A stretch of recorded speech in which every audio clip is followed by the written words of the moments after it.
Kuan Navratri विशेष, उज्जैन से जुड़ी है डोंगरगढ़ की कहानी, जानिए मां बमलेश्वरी मंदिर का इतिहास। क्वान नवरात्रि विशेष, उज्जैन से जुड़ी है डोंगरगढ़ की कहानी, जानिए मां बमलेश्वरी मंदिर का इतिहास। Last updated the 3rd of October 2024 सुबह के 10:56 भारतीय मानक समय। मां बमलेश्वरी मंदिर डोंगरगढ़, राजा शर्मा डोंगरगढ़, धर्मनगरी डोंगरगढ़ अपने प्राचीन संस्कृति और अध्यात्म को संजोकर रखने वाला एक ऐसा शहर जहां मां शक्ति की साक्षात कृपा है। सूरज की पहली किरण मां के चरणों को स्पर्श करने आती है, यहाँ की हवाएं भी भक्ति की सुर में गाती है। डोंगरगढ़, जिसे प्राचीन समय में पहले कामावती नगरी के नाम से जाना जाता था, जो आज का डोंगरगढ़ है। डोंगरगढ़ का मतलब होता है पहाड़ और गढ़ का हो मतलब होता है किला, यानी चारों ओर पहाड़ों से घिरा हुआ शहर। 2200 साल पुराना है इतिहास।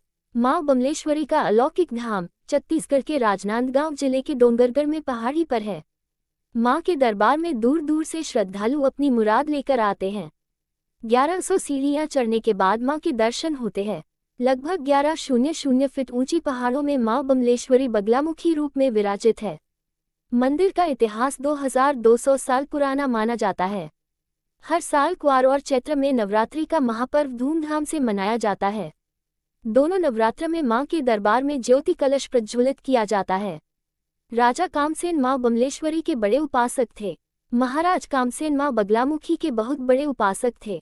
राजा ने अपने तपोबल और भक्ति से प्रसन्न कर मां से पहाड़ी में विराजित होने की विनती की, जिसके बाद मां बगलामुखी बमलेश्वरी के स्वरूप में विराजमान हुई। घना जंगल और दुर्गम रास्ता होने के कारण भक्तों का माता के दर्शन करने पहुंचना अति दुर्लभ था। राजा कामसेन प्रजा ने पुनः माता से पहाड़ों के नीचे विराजित होने के लिए विनती की। राजा कामसेन की भक्ति से प्रसन्न होकर पहाड़ों से नीचे छोटी मां बमलेश्वरी और मंझली मां रणचंडी के स्वरूप में जागृत अवस्था में विराजमान हुई। दोनों माताएं भक्तों के कल्याण करने जागृत अवस्था में विराजमान हैं। पहाड़ के नीचे विराजित छोटी मां बमलेश्वरी। उज्जैन से जुड़ा है मंदिर का इतिहास। इस मंदिर का इतिहास मध्य प्रदेश के उज्जैन से जुड़ा है। मां बमलेश्वरी को उज्जैन के प्रतापी राजा विक्रमादित्य की कुलदेवी भी कहा जाता है। मंदिर की अधिष्ठात्री देवी मां बगलामुखी स्वरूप है, उन्हें मां दुर्गा का रूप माना जाता है। राजा विक्रमादित्य भी मां बगलामुखी के बड़े उपासक रहे हैं। धार्मिक नगरी में मां बमलेश्वरी के 2 मंदिर विश्व प्रसिद्ध हैं। एक मंदिर 1600 फीट ऊंची पहाड़ी पर स्थित है, जो बड़ी बमलेश्वरी के नाम से प्रसिद्ध है। वहीं नीचे स्थित मंदिर छोटी बमलेश्वरी के नाम से विख्यात है। ऊपर पहाड़ी पर मुख्य मंदिर स्थित है। मां बमलेश्वरी की महत्ता। मां के दरबार में सच्चे मन से जो भी मांगा जाता है, सभी मनोकामनाएं पूरी होती है। यही कारण है कि देश विदेश से भी लोग मां बमलेश्वरी देवी के दर्शन को आते हैं। भक्तों का कहना है कि जिन्हें संतान नहीं होते या जीवन में कोई भी परेशानी आती है, तो लोग पूरे सच्चे मन से माता के दरबार में मन्नतें मांगते हैं और वह पूरी होती है। मां के प्रति भक्तों अपनी अलग अलग आस्था है। कुछ लोग मन्नतें पूरी होने पर पैदल चलकर मां के दर्शन को आते हैं। वहीं कई लोग घुटनों के बल से ऊपर पहाड़ों में विराजमान मां के दर्शन हेतु जाते हैं। पहाड़ पर विराजित मां बमलेश्वरी मंदिर के रात्रि का दृश्य। नवरात्रि पर्व में होती है मां की विशेष पूजा।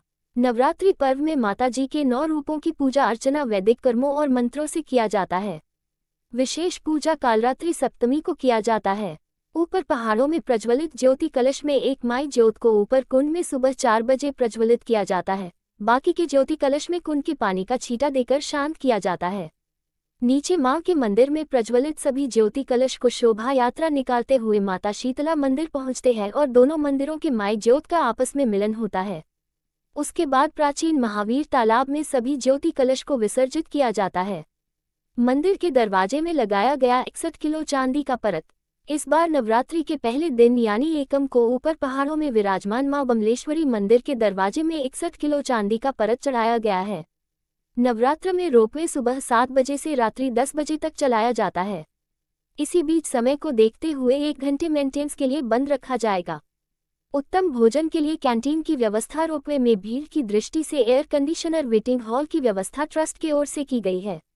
ज्योति कलश स्थापना। मां बमलेश्वरी ट्रस्ट समिति के कोषाध्यक्ष चंद्रप्रकाश मिश्रा ने मीडिया को बताया कि इस साल 7000 ज्योति कलश ऊपर पहाड़ों में विराजमान मां बमलेश्वरी के दरबार में और 900 ज्योति कलश नीचे मां के दरबार में 61 ज्योति कलश शीतला माता के दरबार में प्रज्वलित होगी। कोषाध्यक्ष ने इलायची दाना को लेकर कहा कि माता जी का भोग समिति के कर्मचारी बनाते हैं। बाहर से जो दर्शनार्थी प्रसाद के रूप में नारियल इलायची दाना लाते हैं, उसमें से सिर्फ नारियल को ही चढ़ाया जाता है। इसके अतिरिक्त प्रसाद को दर्शनार्थियों को ही वापस या डिस्पोज कर दिया जाता है। मनोकामना ज्योति कलश ऐसे पहुंचे डोंगरगढ़। सड़क मार्ग से डोंगरगढ़ राजनांदगांव जिला मुख्यालय से 67 किलोमीटर की दूरी पर स्थित है। वहां जाने के लिए सबसे अच्छा साधन है ट्रेन, बस या खुद की ट्रांसपोर्ट व्यवस्था। ट्रेन, अगर आप ट्रेन से यात्रा करना चाहते हैं तो निकटतम रेलवे स्टेशन है डोंगरगढ़। फ्लाइट से निकटतम हवाई अड्डा है रायपुर, जो घरेलू उड़ानों से अच्छी तरह जुड़ा हुआ है।